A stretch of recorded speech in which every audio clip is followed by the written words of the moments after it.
Gig ಕಾರ್ಮಿಕರ ಹಿತರಕ್ಷಣಾ ದೃಷ್ಟಿಯಿಂದ ಒಂದು ಬಿಲ್ಲನ್ನು ತಂದಿರತಕ್ಕಂಥದ್ರ ಬಗ್ಗೆ ನಾನು ಹೃದಯಪೂರ್ವಕವಾದಂಥ ಸ್ವಾಗತವನ್ನು ಬಯಸ್ತಾ ಇದ್ದೇನೆ. ಈಗಾಗಲೇ ಎಲ್ಲ ಹಿರಿಯ ನಾಯಕರೆಲ್ಲರೂ ಕೂಡ ಮಾತನಾಡಿದ್ದಾರೆ. ಇಲ್ಲಿ ಒಂದು ಕ್ಷೇಮಾಭಿವೃದ್ಧಿ ಮಂಡಳಿ ರಚಿಸ್ತಕ್ಕಂಥದ್ದು ಅನ್ನೋದ್ರ ಬಗ್ಗೆ ಇಲ್ಲಿ ಕಾಯ್ದೆನಲ್ಲಿ ತಂದಿದ್ದಾರೆ. ಅದು ಸರ್ಕಾರದ ಉನ್ನತ ಮಟ್ಟದ ಅಧಿಕಾರಿಗಳನ್ನು ಒಳಗೊಂಡಂತೆ ಸರ್ಕಾರದ 4 ಜನ ನಾಮನಿರ್ದೇಶನ ಸದಸ್ಯರನ್ನು ಕೂಡ ಒಳಗೊಂಡಂತೆ ಆ ಸಮಿತಿಯನ್ನು ರಚನೆ ಮಾಡ್ತಕ್ಕಂಥದ್ದು ಅನ್ನೋದಿದೆ. ಅದರ ಜವಾಬ್ದಾರಿ ಮತ್ತು ಕರ್ತವ್ಯಗಳು ಏನು ಅಂತಂಥದ್ರ ಬಗ್ಗೆ ತಾವು ಪ್ರಸ್ತಾಪವನ್ನು ನಮಗೆ ಕ್ಲಾರಿಫಿಕೇಷನ್ ಕೊಡಬೇಕು ಅಂತ ನಾನು ಮನವಿ ಮಾಡ್ತೇನೆ. ಈ ಗಿಗ್ ಕಾರ್ಮಿಕರಾಗಿ ಸಾಮಾನ್ಯವಾಗಿ ಈ ಸ್ವಿಗ್ಗಿ, ಜೊಮ್ಯಾಟೊ, ಬ್ಲಿಂಕೆಟ್, ಜೆಪ್ಟೋ, ಅದೇ ರೀತಿ ಲಾಜಿಸ್ಟಿಕ್ ಇದರಲ್ಲಿ ಕೆಲಸ ಮಾಡ್ತಕ್ಕಂಥವ್ರು.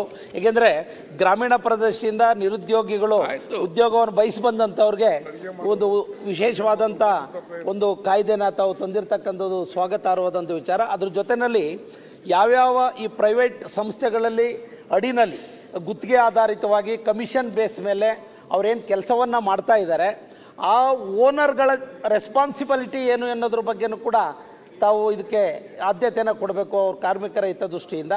ಜೊತೆಗೆ 2029 ಹೊತ್ತಿಗೆ 29-30 ಲಕ್ಷ ಕಾರ್ಮಿಕರಾಗ್ತಾರೆ ಅಂತಕ್ಕಂಥ ಮಾಹಿತಿನೂ ಕೂಡ ತಂದಿದ್ದೀರಿ. ಅದ್ರ ಜೊತೆಗೆ ESI ಹಾಸ್ಪಿಟ್ಲ್ ಅಂದರೆ ಸಾಮಾನ್ಯವಾಗಿ ಇದಕ್ಕೆ ಸಂಬಂಧಿಸಿದಂಗೆ ಬೆಂಗಳೂರಿಗೆ ಬರಬೇಕು, ಇಲ್ದ್ರೆ ಗುಲ್ಬರ್ಗಕ್ಕೆ ಹೋಗ್ಬೇಕು ನನಗೆ ತಿಳಿದಿರೋಂಗೆ, ಅಲ್ಲ ಹುಬ್ಳಿನಲ್ಲಿ. ಆದರೆ ಈ ಕಡೆ ನಮ್ಮ ಹಾಸನ, ಚಿಕ್ಕಮಂಗ್ಳೂರು ಈ ಭಾಗದಲ್ಲಿ ಅದು ಅವಕಾಶಗಳಿಲ್ಲ. ಆ ಭಾಗದಲ್ಲೂ ಕೂಡ ಒಂದು ESI ಹಾಸ್ಪಿಟ್ಲನ್ನು ಈ ಮೂಲಕ ತೆರೆದ್ರೆ ಆ ಭಾಗದಲ್ಲೂ ಕೂಡ ಅದು ಹೆಚ್ಚಿನ ಅನುಕೂಲ ಆಗುತ್ತೆ ಅನ್ನೋದು ನನ್ನ ಅಭಿಪ್ರಾಯಕ್ಕೆ ಸಹಕಾರವನ್ನು ಮಾಡಬೇಕು. ಅದರ ಜೊತೆಯಲ್ಲಿ ಈ ಅಡಿನಲ್ಲಿ ಕೆಲಸ ಮಾಡ್ತಕ್ಕಂಥ ಗಿಗ್ ಕಾರ್ಮಿಕರಿಗೆ ಅವರ ಓನರ್ಸ್ಗಳಿಂದ ಒಂದು ಭದ್ರತೆ ಸಿಗುವಂಥ ದೃಷ್ಟಿನಲ್ಲಿ ತತ್ಕ್ಷಣ ಒಂದು 15 ದಿವಸಕ್ಕೆ ಅವ್ರನ್ನ ತೆಗೆಯುವಂಥದ್ದು ಮತ್ತೊಂದು ಆಗಬಾರ್ದು.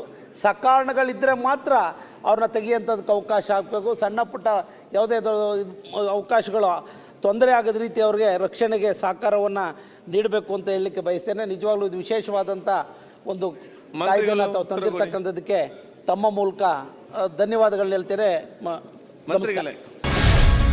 ಗ್ಯಾರಂಟಿ ನ್ಯೂಸ್, ಸುದ್ದಿ ಖಚಿತ, ನ್ಯಾಯ ನಿಶ್ಚಿತ.